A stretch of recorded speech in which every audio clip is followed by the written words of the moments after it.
Puikiai. Tai labas vakaras dar kartą. Aš prisimenu, tik ką net neprisistačiau jums, tai esu Darius Matas. Kaip jaučiatės po filmo?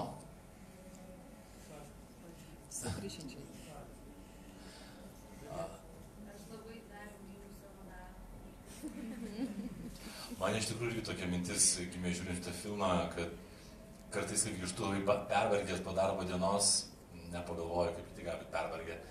Bet sunku gal taip dabar staiga pasilyginti. Šiandienos diskusijos metu pakalbėsime kiek plačiau apskritai apie diskriminaciją, kurią galima patirti darbe ir kaip ją atpažinti. Ir tam, kad tai mes galėtume padaryti žymiai objektyviau ir žymiai paliesti pačią problemą giliau, be abejo, aš pakviesiu ir diskusijų dalyvius. Tai visų pirma, tai yra portalo Mano Teisės LT redaktorė Jūratė Juškaitė.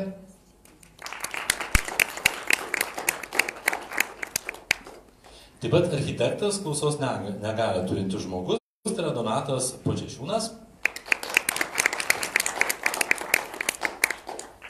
Lygių galimybių kontrolieriaus tarnybos teisininkė Renata Venagelienė. Taip pat mokytoja, homoseksualumo nesėdinti mokytoja, jeigu nesupyksite, pristatysiu taip, Ausma Sakalauskaitė. Ir taip pat viena iš asociacijos lyderės steigėjų, tai yra Jelena Stankevičienė.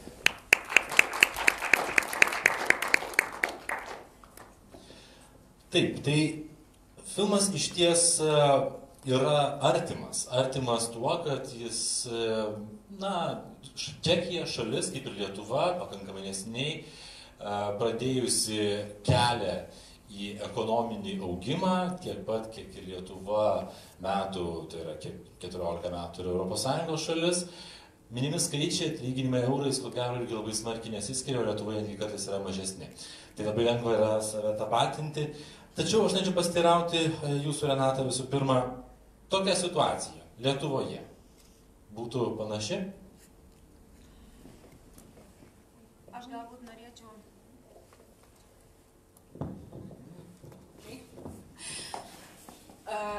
norėčiau...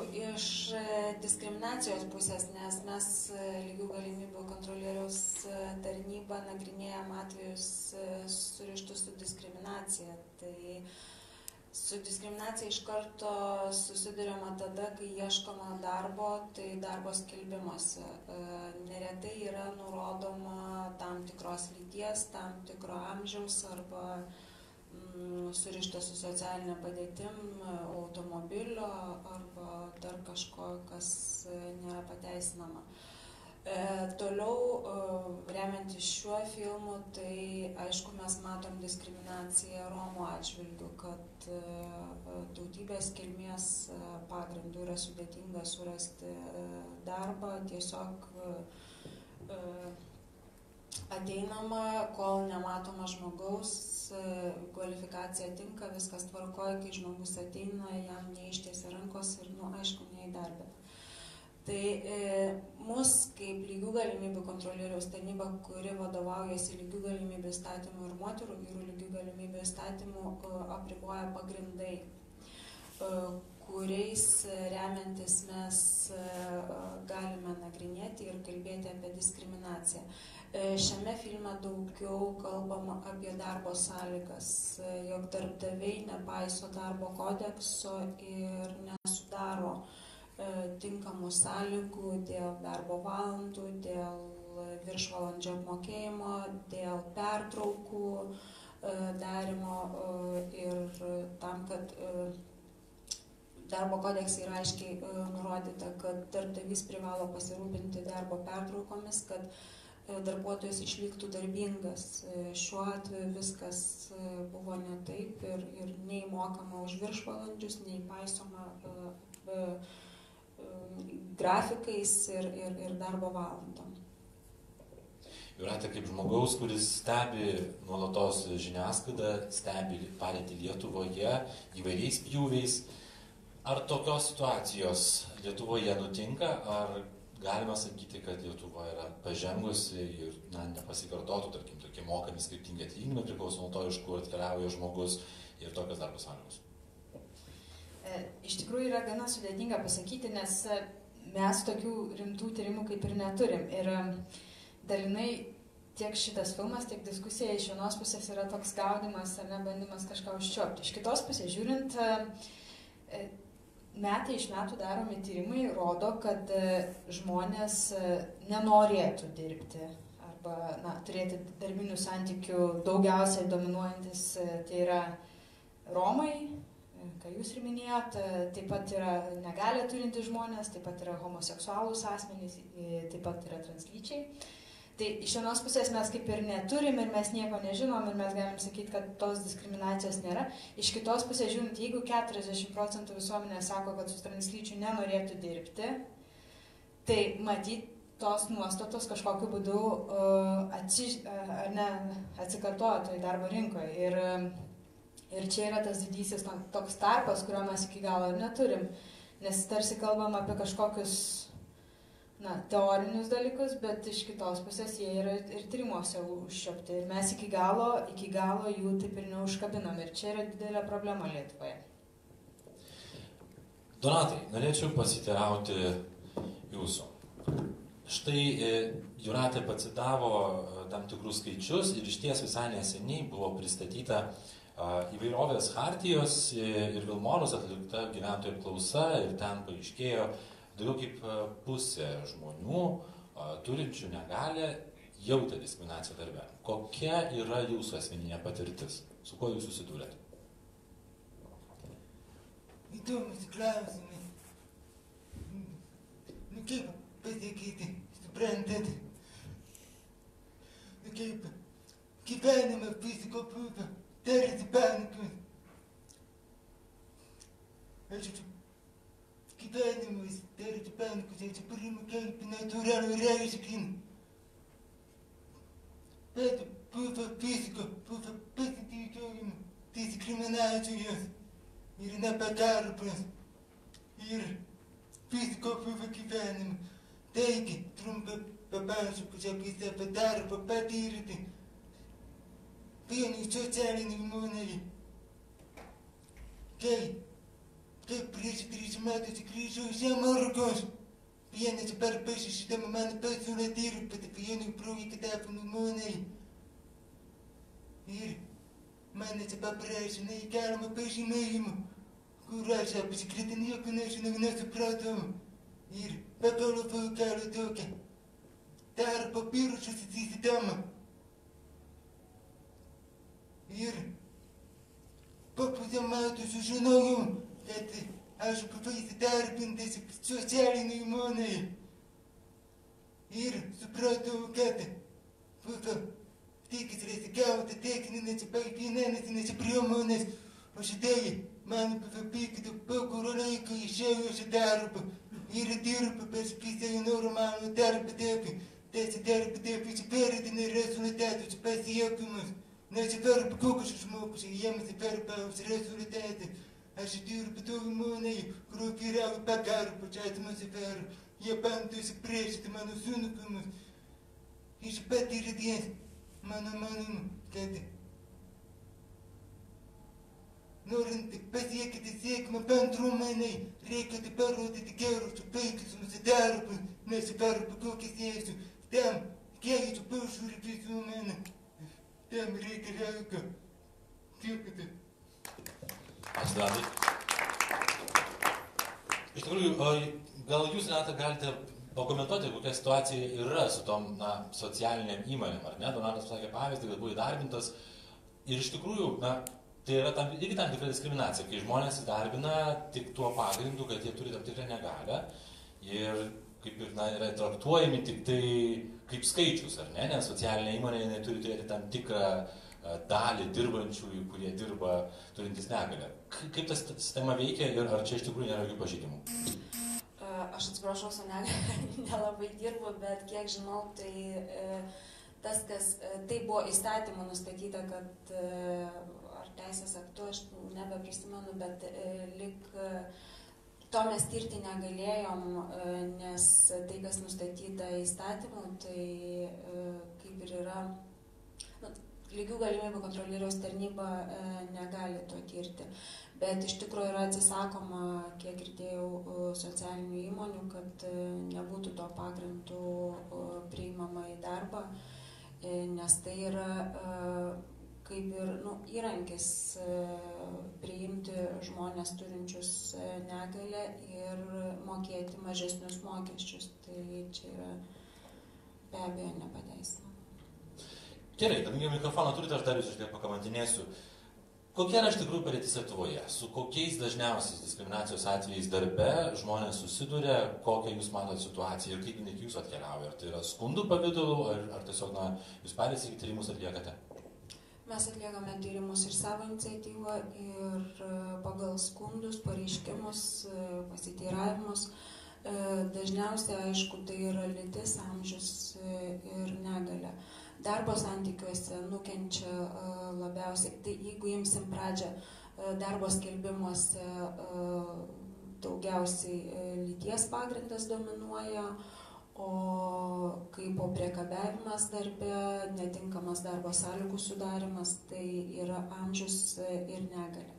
Negalia, aišku, ir kaip priekabiavimo pagrindas tam, kad, pasakysiu tiesiai, išgyventi žmogų iš darbo arba nepriimti jo į darbą, o amžius tai taip pat kaip ir, negali žmogui pasakyti, kad jau tu pensininkas ir gal tu jau eik iš darbo, tai tada sudaromos tokios darbo sąlygos, kad žmogus pats neištveria ir išeina iš darbo.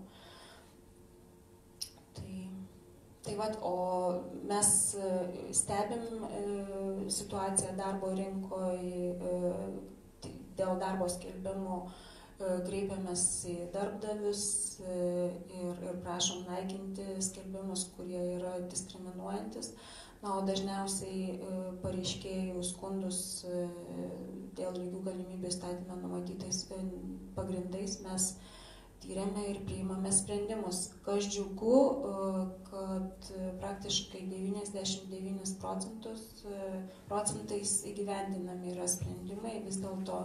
Bet ar skelbimuose esmė? Pakeisti skelbimą arba išimti yra lengviausias kelias? Skelbimuose, taip, bet ir dėl darbo sąlygų pakeitimo tikrai darbdaviai yra pakankamai geranoriški ir atsižvelgia į mūsų pastabas, ir jeigu yra pripažįstama diskriminacija ir mes lygių galimybių kontrolierė nusprendžia kreiptis į darbdavį su siūlymu nutraukti lygias galimybės pažeidžiančius veiksmus, yra atkreipiamas dėmesys. Ir ne vieną kartą buvo taip, kad žmogus kreipėsi dėl priekabiavimo, mes kreipiamės į darbdavį prašydami paaiškinti situaciją ir pareiškėjas mums rašo, kad tokiai viskas pasitaisė, ačiū Jums, tikrai sureagavo ir atkreipė dėmesį.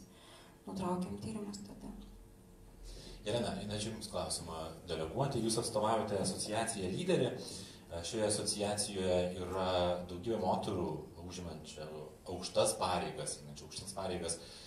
Jūsų pačios patirtis, ar teko susidurti karjeros kelyje, ieškant darbo, dirbant su diskriminacijos atveju?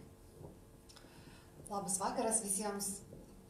Kalbant apie asmeninę patirtį, gal tokios tiesioginės diskriminacijos aš gal ir nepatirčiau, dėl kurios norėčiau kreiptis į lygių galimybių kontrolierę, bet aš manau, ypač jeigu čia auditorijoje, kiek čia yra moterų, pakelkite rankas. Kiek yra vyrų? Tai moteris, ir vyrai, ir moteris labai dažnai susiduria su tam tikrais stereotipais. Mes turim kažkokį tam tikrą nusistatymą, kad, pavyzdžiui, kokį darbą gali dirbti žmogus. Pavyzdžiui, visi manom, kad inžinierius, kas tai galėtų būti? Vyras. Taip, o jeigu administratorė, tai iškart tik tai moteris.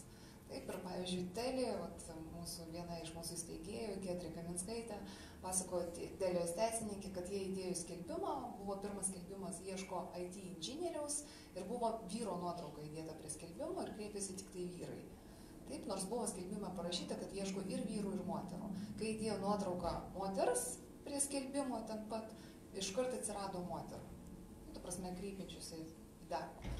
Tai toks stereotipų ne tik tai dėl moterų ir taip pat dėl vyrų mažinimas, bet ir dėl neįgalių žmonių. Mes irgi labai dažnai nesuvokia mūsų visuomenė, gal nėra pasiruošusi priimti tokius žmonės, kartu bendradarbiauti ir kartu dirbti. Tai gal tokių sąlygų sudarimas ir bendrai visuomenės švietimas yra labai labai svarbus klausimas šiuo atveju, bet jeigu ir portalas galėtų mano teisės irgi prisidėti prie to, tai būtų labai gerai. Kitas yra dalykas, ko mūsų asociacija užsiima, tai mes labai norim paskatinti moteris būti aktyviems ir kad būtų daugiau moterų užimančių vadovaujančias pozicijas ir priimančių sprendimo pozicijas. Nes šiuo metu, tarkim, jeigu mes palygintume, kiek įstoja į universitetą arba siekia aukšto išsilavinimo, taip, tai yra po lygiai jaunuolių, vaikinų ir merginų, baigia universitetą daugiau moterų pagal procentaliai, taip, bet jeigu vadovaujančiose pozicijose, tai mes matom tik tai 20% yra moterų. Tai tas aiškus, tos disproporcijos nebuvimas ir... Bet kodėl taip yra? Kodėl taip yra? Gal jūs pamatėte tam tikrus atsakymus ir šitam filme, nes šitai moteriai buvo gana sudėtinga suderinti šeimą ir darbą. Taip, ir darbdavių tokia pozicija, kad jinai turi dirbti po 12 valandų, iškart moteriai tada, jai yra pasirinkimas didelis. Arba šeimai čia atsiduoti, arba dirbti darbą.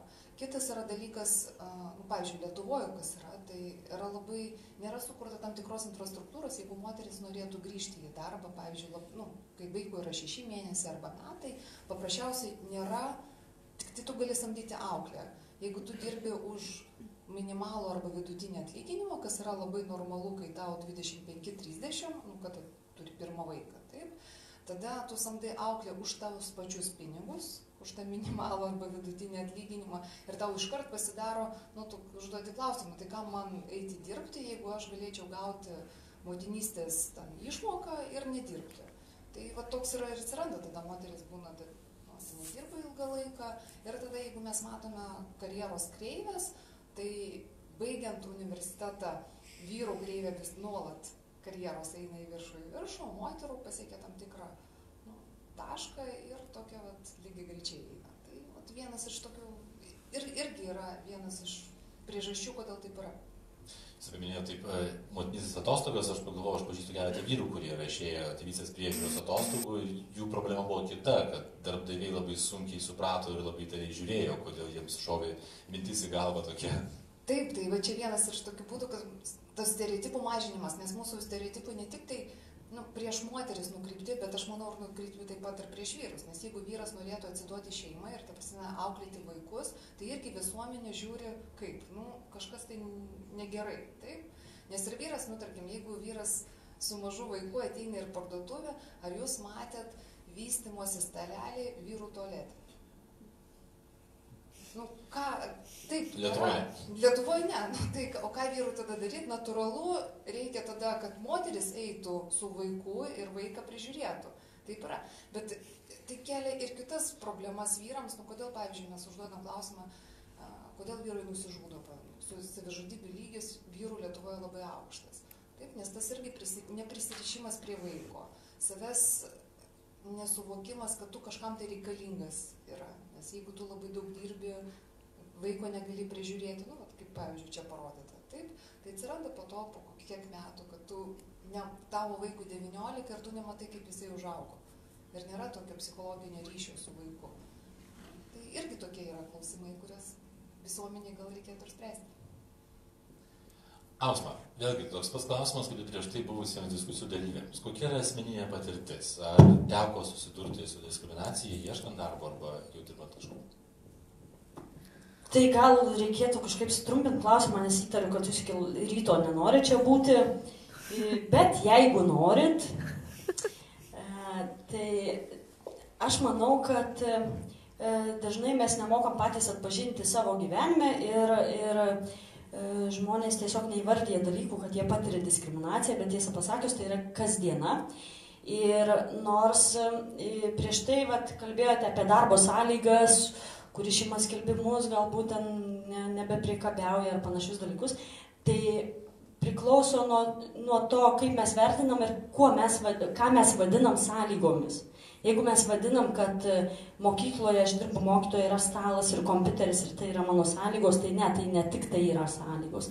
Tai yra bendrai ir atmosfera, nuostatos, kolektyvo, tonusai ir kiti dalykai. Tai yra sąlygos.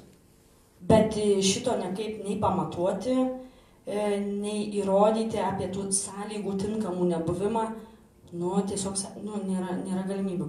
Tai su diskriminacija aš susidūriau darbe daugeliu aspektų, bet kas gal dažniausiai manęs klausia, mane atsibodo pasakoti, bet taip manęs nepriėmė į darbą dėl to, kad aš esu lesbietė, mane atleido iš to darbo, kad esu lesbietė. Ir visi tada sako, tai ką tu darai, kodėl tu ten kažkur nesikreipiai. Ir žinoma, kad jūs suaugę protingi žmonės suprantate, kad nieks neatėjo man ir nesakė, aš tave atleidžiu dėl to, kad tu lesbietė. Sakė, žinote, labai sumažėjo pinigų. Ir bloginimas sąlygų ir kiti dalykai arba motyvavimas tuo, kad tai yra darbas su vaikais ar panašus dalykai, jie tokie, tai kiek gyvenu, tiek šitų nesąmonių klausausi. Tai man atrodo labai sveika būtų pradėti su diskriminacija nuo tualetų, mokyklose ir prekybos centruose, ant kurių nebūtų nei sijonų, nei dar ko nors, ir ten visi galėtų juos eiti ir ten galėtų būti vystymosi. Ta vieta, kur galima vystyti vaikus, nepriklausomai nuo lyties. Aš dar vis tiek šiek tiek noriu šitą. Ausma, vis tik iš to, ką jūs sakote, aš suprantu, kad kartais diskriminacija nėra tokia labai lengvai apčiuopiama teisiniu būdu, kad štai ėmiau ir pasakiau, man pasakė tokius žodžius, tai rodo diskriminacija ir aš dabar jūs paduosiu į teismą arba čia ginsiu savo teisės. Tačiau iš pačios suprantu, kad užuomenų arba tam tikrų ženklų bylojančių, kad būtent dėl tapatybės norima atleisti arba dėl tapatybės norima nepriimti darbą jų yra. Koks patarimas šito vietoj? Ką gali žmogus suvokęs ir pajautęs tokią atmosferą pats daryti? Mano patirtis nėra geroji ir todėl aš patarti nieko negaliu. Tai galbūt galės specialistai ką nors patarti, bet mano aplinkybės yra kiek kitokios ir aš susidūriau su diskriminacija būtent bažnyčioje, nes mano tokia profesija, aš esu vargoninkė, dirbu bažnyčioje, turiu chorą, groju vargonais. Ir žinoma, kad daugybė kunigų yra žmonės išsilavinę, išprusę ir jiems mano orientacija nedaro jokios, kaip čia pasakyti, neturi reikšmės, bet kadangi tarp mano tiesioginių darbdavių vyksta rotacija nuolatinė, tai aš nuolat tame ir gyvenu, kad kai atsirotuoja koks homofobas, tai aš tada ir tenka man pakeisti darbo vietą. Tai kaip tas vyksta, tai ir ką daryti, tai mes paskutinis kartas man atkėlė naują šefą kleboną, kuris homofobiškas labai. Jis iš karto ėmėsi projekto mane atleisti, nes vyskupas taip pat Vilkaviškio yra labai homofobiškas. Ir nutarė, kad jie čia dabar labai greitai manim atsikratys. Ir pradėjo visokius veiksmus. Ir tada mano choristai važiavo be manęs pas vyskupą sakyti, kas čia vyksta. Choras geras, vargonkė gera, kompetencija pilna, visi žmonės patenkinti, kas čia vyksta. Ir atsakymą aš girdau paprastą. Apženykit Ausmą ir problemos baigsis. Tai ką daryti? Nesiženijau. Taip, Jūratė turi pasiūlymą. Koks pasiūlymas Jūratė būtų?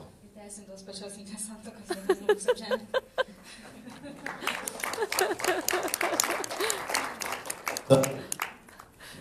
Donatai, dar noriu pasiteirauti. Jūs minėjot, kad buvo įvairių situacijų. Taip, buvo įvairių situacijų.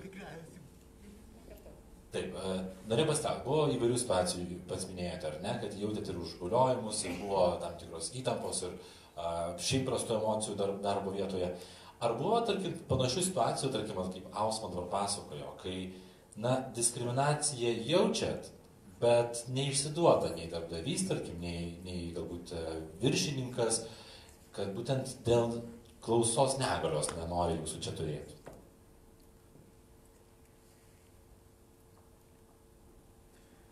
Tomas klausimas. Ką aš mokausi, antroji lapinimą mokykloje. Aš esu pripratęs, esu teisėjas. Ką aš žiūriu, aš nežinau, kas esu. Aš Donatas, mėgis identitis, bendrauti dalinti. Kad tai mikrofoną. Žinau, pasakoju. Taigi, aš mokausi antroji lapinimą mokykloje.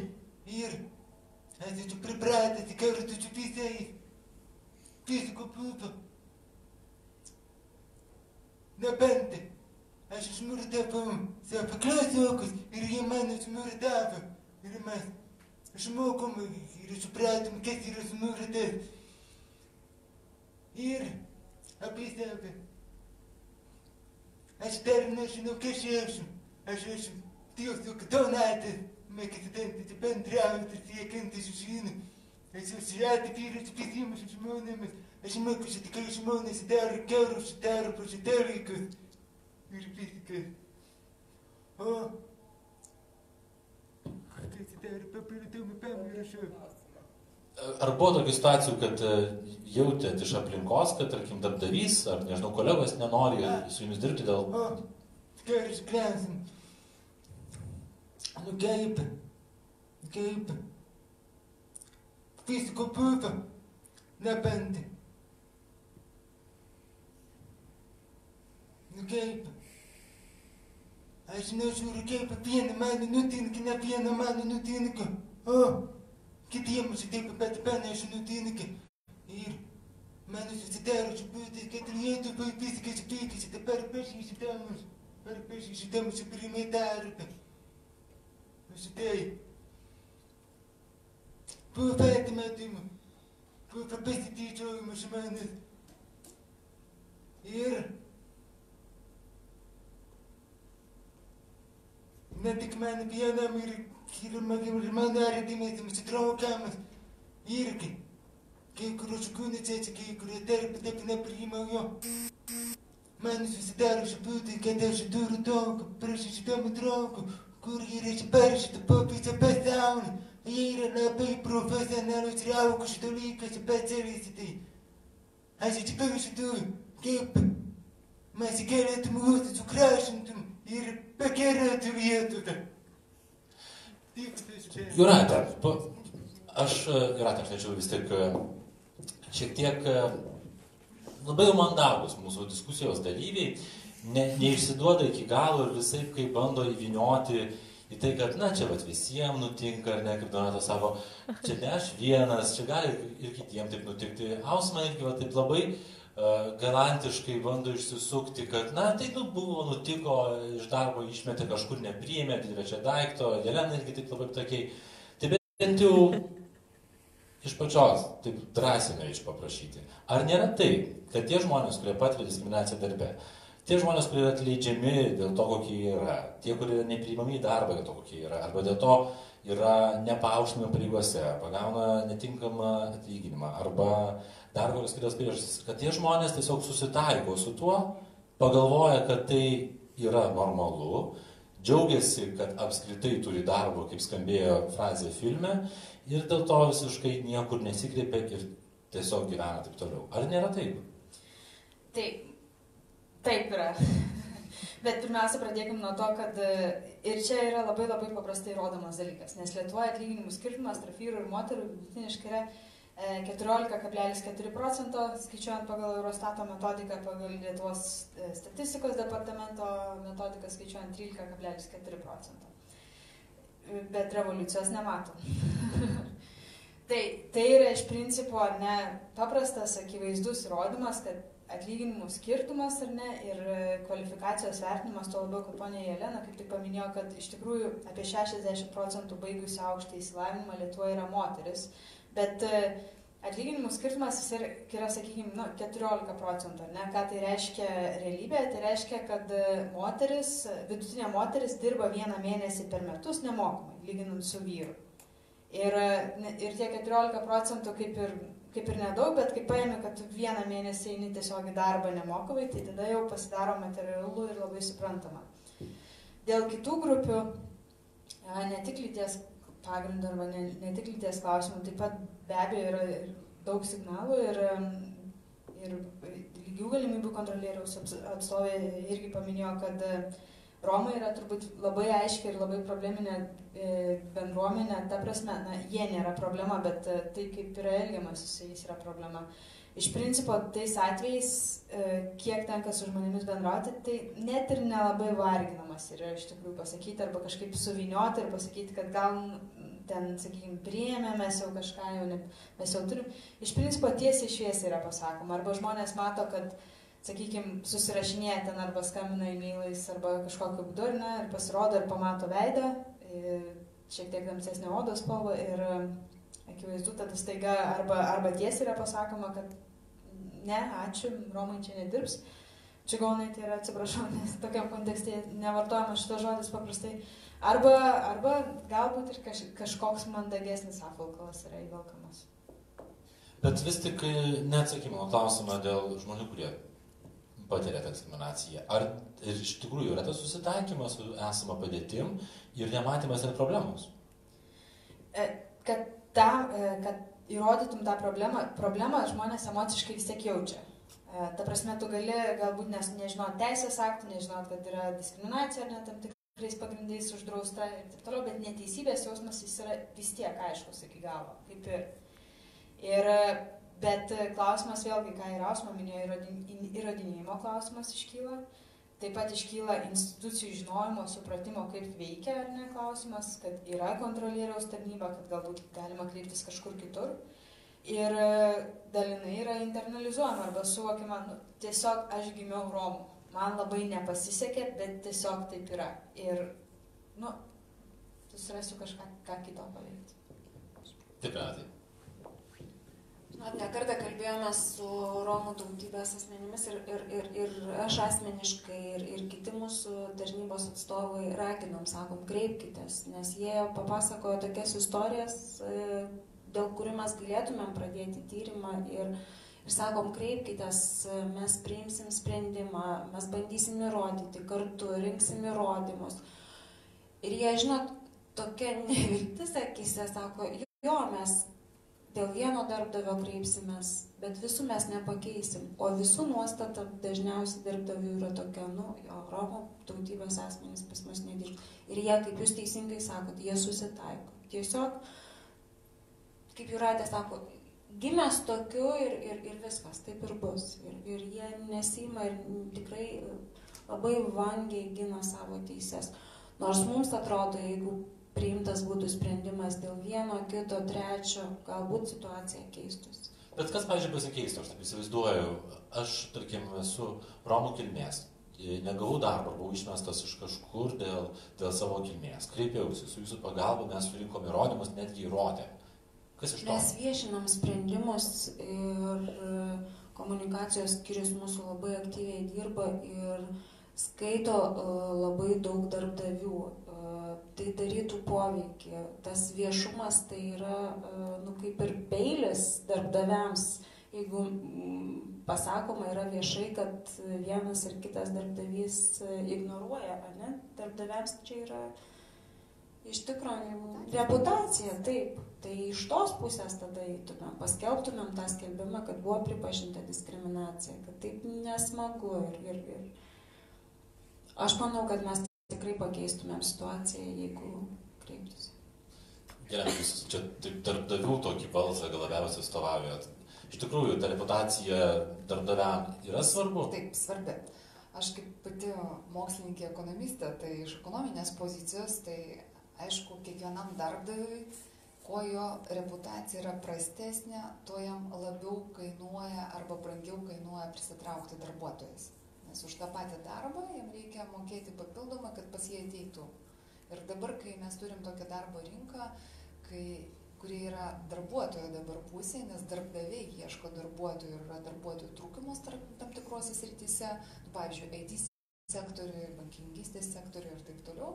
Tai jeigu tavo ir visi internetas, ypač vieši sprendimai yra labai labai greitai prieinami ir jeigu žmogus pasiskaito ir jis tada pasirenka, jeigu jam yra pasirinkimas, kur eiti, tai kai jisai pasirinka tą darbovietę, kur atsiliepimai yra žymiai geresni ir kur nėra tokių atvejų, diskriminacijų atvejų darbe. Tai darbdaviui kainuoja, aišku, reputacijos praradimas kainuoja. Ir dabar daug priemonių daroma, kaip galima būtų pamatuoti tą reputaciją ir kaip ją galima būtų gerinti. Bet aš dar norėjau vieną kitą aspektą pakalbėti dėl to, kodėl nesikreipia ir kodėl susitaiko su tuo. Nes kai tu jauti diskriminaciją, tai yra tavo pojūtis. Bet jeigu visi aplinkui mano, kad tai yra norma, tai tau dabar vienam išstoti ir dabar šitoj salėje ir pasakyti, ne, tai yra ne norma, tai reikia turėti labai daug drąsos. Nes jeigu aš dabar paprašyčiau pakelti rankas, kas mano, kad jų šeimoje tarp vyrų ir moterų namų ruoša pasiskirstyta po lygiai? 3 rankos. Kas mano, taip vertina, kad moteris maždaug daugiau atlieka namų ruošos darbų, prižiūri vaikus, senelius? Dauguma. Taip. Ar tai yra norma? Jeigu moteris ir vyras dirba vienodai, pavyzdžiui, po 8 valandas, tai daug maž turėtų būti ir namų ruoša po lygiai paskirstyta. Tai dabar eigės rodikliais, tai moteris dirba apie 70% namų ruošos darbų. Prižiūri mažus vaikus arba senelius ir taip toliau, ir taip toliau. Tai irgi yra, tai dabar šitoj mūsų saliai, tai irgi kiekvienas turėtų prisimti atsakomybę tokią ir pasakyti, ne, aš nesitaikysiu su tokia padėtim, gal mes galėtumėt kažkaip tik kitaip perskirstyti tos namų ruošos darbus. Ir kiekvienas čia būnantis galėtų grįžti namo ir tą klausimą pasvarstyti. Ir taip mes padarytumėt vieną žingsnį toj visuomenėje, kurios tos nediskriminacijos atveju būtų daugiau arba diskriminacijos atveju būtų mažiau. Taip pat, tai čia yra ten vienas pavyzdys, bet taip ta pati situacija yra. Dėl ausmos, taip pat. Dėl to sakau, kad 2 moterys namie žymiai geriau. Aš norėčiau pasakyti, kad... Dvigubai daugiau namų ruošos darbų gali padaryti. 140 procentų, jeigu 70 ir 70, tai iš viso 140. Taip, bet kiekvieną kartą, jeigu mes galėtumėt, ne tik tai tas, kuris jaučiasi diskriminuojamas, padaro žingsnį į priekį ir pasako, kad tai yra blogai, bet ir visuomenė pasako, taip, tai nėra gerai, gal mes susimastom ir patys patobulėjam. Taip. Ir šitoj vietoj iš darbdavio pozicijos visada diskriminuojamas žmogus, jisai yra silpnesnis, ar darbdavys yra ta stipresnioji pusė ir teisė, taip yra. Tai darbdaviui, vadovui reikia visą laiką būti labai jautriam ir pamatyti tos atvejus. Nes tas diskriminuojamas žmogus, jisai retai pats pasako, kad taip yra diskriminacija, net jeigu jaučia. Bet iš darbdavio tokia pozicija turėtų būti, mes netoleruojam diskriminacijos. Ir tos įvairovės chartijos pasirašymas tai yra aiškus pasakymas tų darbdavių, taip mes netoleruosim diskriminacijos atveju savo darbovietėje. Ir jūs pažiūrėkit, kiek įmonių pasirašė, o kiek įmonių yra Lietuvoje. Klausimas. Atsiprašau, kad jeigu situacija, jeigu pats darbdavys, ta prasme, diskriminuoja, tai vienas žmogus kolektyve, net nedideliam, pavyzdžiui, kolektyvas žino, kad vyksta diskriminacija, vieno kito žmogaus atžvilgiu. Ateikit, mes jūs girdėsim. Tiesiog tyli. Vėlgi bijodamas, aš sakyčiau, situacijos labai panašios kaip ir Prahoje, nemanau, Čekijai, kad tai labai didelis skirtumas, sakyčiau. Na, aš gal kalbėsiu daugiau diskriminaciją dėl amžiaus. Čia likai nenuskambėjo, gal per jaunas. Dar nepalėtėm. Nepalėtėm, gal tiesiog susirinko žmonės jaunesni. Na, ir sakysim, gal neįvardinsiu savo įstaigos, bet dirbu valstybiniam darbe, valstybės tarnautoja kol kas.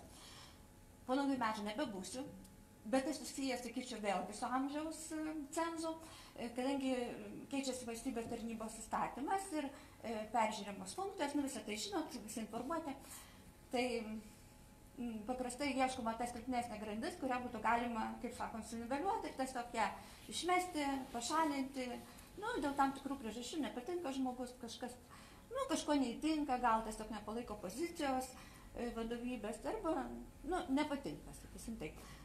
Sakysim, aš dabar tokia situacija. Aš dirbu 1 metų, vėliau pasiūlymas galbūt eiti pagal darbo sutartį, galbūt už mažiausią atlyginimą, nepaisant to, kad valstybės tarnautojas gali dirbti iki 65 metų, neturiu, to prasme nepasiekiu to amžiaus, bet, tiesiog, kad kaip sakoma, turi dirbti jauni ir veržlus, aš su to sutiku, bet tai kodėl aš dar galėčiau dirbti, taip sakant, ir dirbau iki šiol ir pakankamai ilgai dirbau.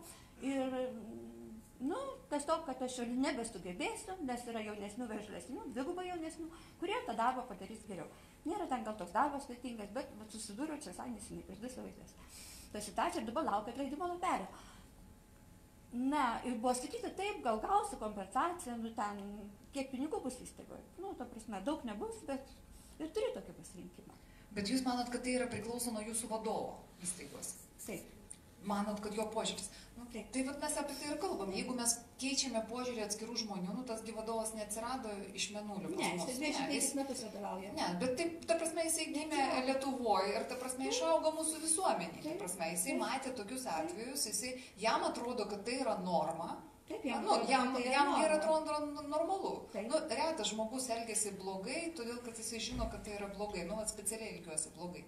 Taip, jisai mano, kad tai yra norma. Bet jeigu mes keistume stereotipus ir mes kovotume ir kiekvieną kartą pasisakytumėt, kad tai yra blogai, kad jeigu valstybinės įstaigos prisijungtų prie tos įvairovės hartijos, tai būtų žymiai didesnė banga sklistų ir būtų mažiau tų diskriminacijos atvejų. Bet diskriminacija dėl amžių patiria ne tik tai vyresni žmonės, bet ir jaunesni dar labiau patiria, nes kam yra ten 20, 21, 22 metai, visą laiką yra sakoma, tu turi turėti patirties, tu esi per jaunas, negali užimti to vadovaujančias pozicijas, pavyzdžiui, jeigu tau yra 18 metų. Ir ne tik tai diskriminacija, kam yra virš, plus tam kažkiek tai, bet yra ir diskriminacija. Tai yra auksinis amžius kažkoks, tai yra tarp 25 ir 35 ir kur tu patenki auksinį amžių, kuriuo reikia naudotis. Ir netgi mano draugės ieškojo darbo, sakysim, ten 50-51 metais skambindavo ir taip, tiesiog iš tikrųjų situacija panaši kaip filme. Tiesiog turinti ten išsilavinimą, pasakytą, gyventi Panevėžyje ir ieškojo darbo prekybos tinkluose. Ir jinai paskambino ir sakyto, jūsų balsas senas, jūs matomai esate persona dirbti. Dabar jinai dirbo Mapo labai sunkiai. 2 mėnesius ir sakė nebeištvęsti, bet panašu viskas labai. Sakyčiau, labai panašu. Ir tokių pavyzdžių yra daug. Čia valstybės tarnyba gal išimtinis, sakysim, gal nedaug tokių likę, kaip sakoma. Bet yra. Tai laukiam jūsų skundą. Ačiū. Iš tikrųjų, čia jums tokį klausimą užduoti.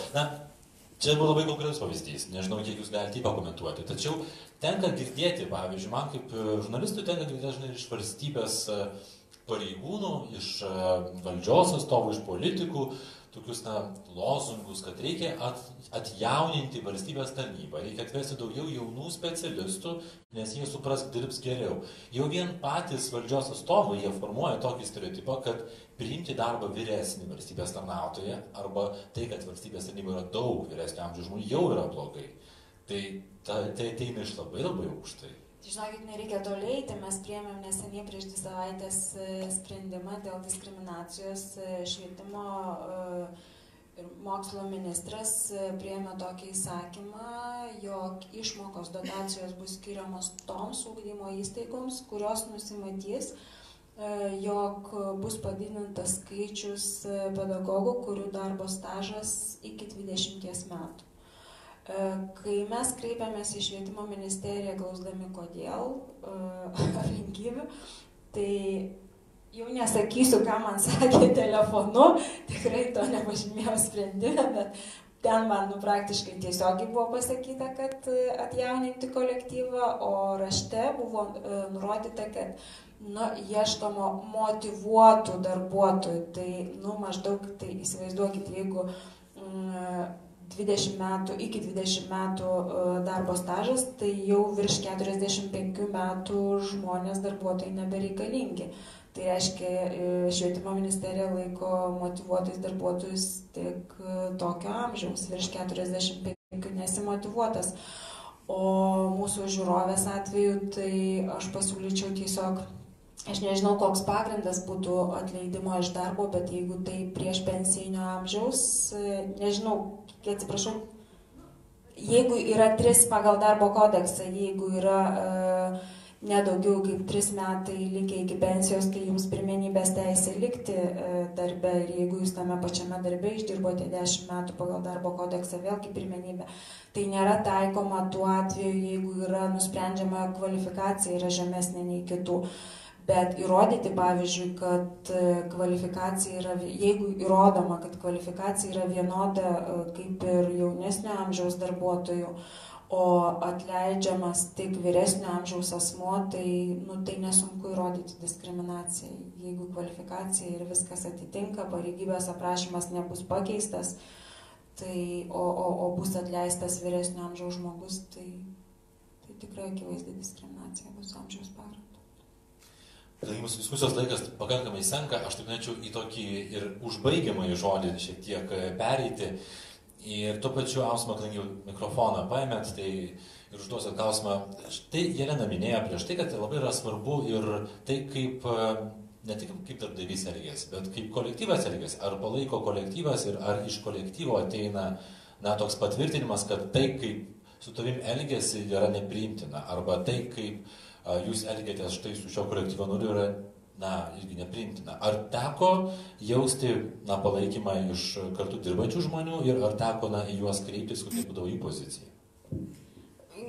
Gyvenimas, nors atrodo jaunai, netoks trumpas, tai buvo visaip ir vienam kolektyve tai kaip tik aš jaučiau didesnį įtampą, nors tiesioginį mano direktorė, jinai maždaug išgyvensiu aš čia su tuo, kad tu lesbietė, bet nuolat girdėti provincijoje tą palydinti ten, ypač ateinant praidams žiniasklaidoje pasipilda daug ten diskusijų visokių. Žinot, žmonių mentalitetas, tiesą pasakius, ir aš kalbu apie mokytojų tą aplinką, tai jis būdavo toks, kad tiesiog kolegoms yra, atrodo, labai smagu ir faina skaldyti, pavyzdžiui, anekdotus mokytojų kambaryje apie pyderus. Nesuprantate, tai juk ne apie mane, aš tai lesbietė, čia ne apie tave, čia šiaip tie pyderas, tai juos reikia ten, žinai, uždupasinti, bet čia juk ne apie tave. Tai, tai tokio kažkokio niekas niekada nėra pasakęs sustok, Tai tarp kitko labai įdomu, nes tai buvo direktorius vyras.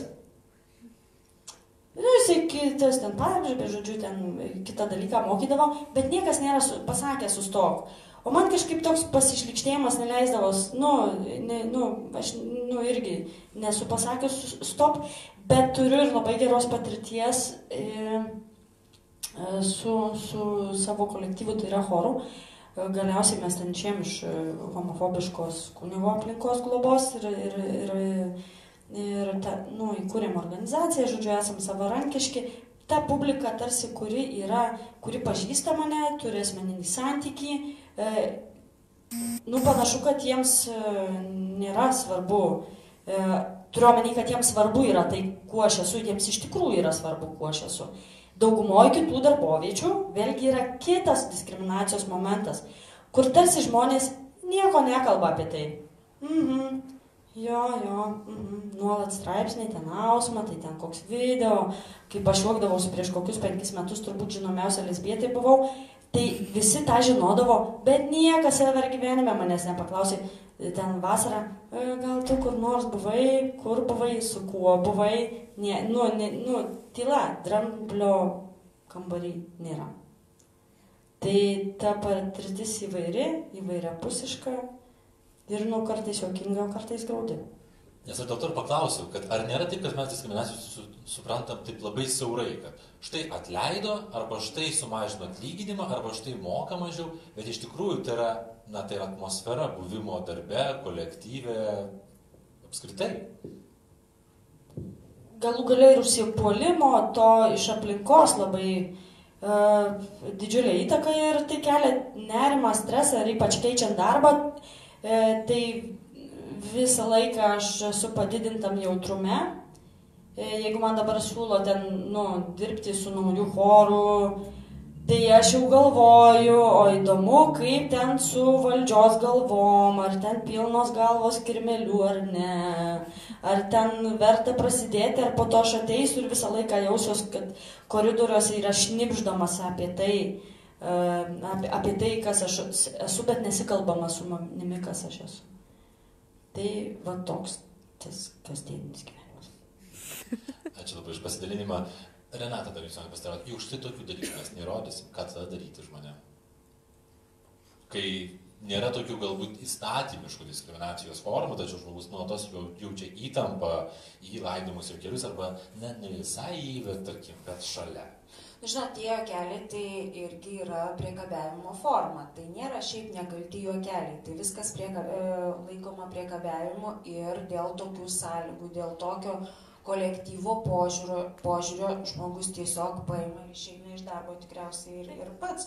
Nes yra kartais yra ir taip, kad vadovas nurodo priekabiauti ir, žinokit, nepasakyčiau, kad tai yra juokeliai ir tai nebūtų įrodymas tokiose bylose. Tai yra viskas viens prie vieno kaupiama ir tikrai galima būtų sudėti viską į vieną ir pripažinti diskriminaciją. Tai kartais, žinokit, žmonės tiesiog paskambina mums ir pasiguodžia, mes nutarėm, ką daryti, kaip rinkti įrodymus, jei reikėtų kreiptis, jei jie tikrai norėtų, nuspręstų, mes pasikalbam, paguodžiam, ir taip būna.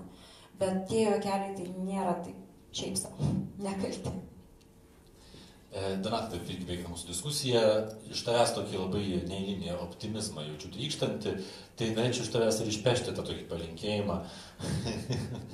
Patarimo, kaipgi atsidūrus tokia padėtį, kai iš tikrųjų yra sudėtinga, kai jauti įtampą, kai jauti, kad tave užgaulioja, kai jautiesi ne vietoje būtum, kaip nepasimesti ir kaip išlaikyti tą gerą pozityvą energiją. Dabar. Kai aš išėjau su socialiniu žmonės, kai pradėjau dirbti naują darbą, aš visiškai patyriau fizišką ramybę. Tokia. Man priminė darbą vakarų Europoje. Tokia. Jie kai man būna sunku, jie bando suprasti, bando išaiškinti, priešiškinti. Ir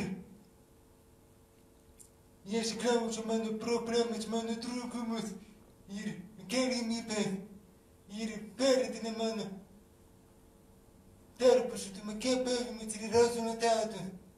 Tiek tai. Bet aš puikiai suprantu žmonės, kurie turi nei kelių, nei žmonės su negali, kurie dirba socialiniai žmonės. Aš puikiai žinau situaciją. Ir aš naudojam tam, kad gauti finansinės bei techninės priemonės. O šitai aš prieš socialinius žmonės, jie turbūt pertvarkom tam, kad kiekvienas žmogus su negalia galėtų dirbti bet kur ir gauti atskirą finansinę paramą, o ne darbdavys. Ačiū. Ir Jūratė, dar irgi užbaigime diskusiją tokių klausimų, žinai, labai paprastu, tačiau ar nelabai paprastu. Ką mes kiekvienas galime padaryti galų gale, kad diskriminacijos darbe būtų mažiau? Negi visi atvejai turi baigtis teismais, negi visi atvejai turi būti su skundais, lygių galimybių kontrolieriai ir tai yra vienintelė išeitis pakeisti aplinką ir visuomenę. Turi būti ir kitas kelias. Turėtų, aš kaip tik lygių galimybių kontrolieriaus tarnyba atliko prieš porą dienų, tiksliau paskelbė apklausą Vilmorus apie diskriminaciją darbe ir man užkliuvo vienas toks skaičius, kad Lietuvoje tik kas trečias, tiksliau mažiau negu kas trečias žmogus nenorėtų dirbti su homoseksualiu asmeniu.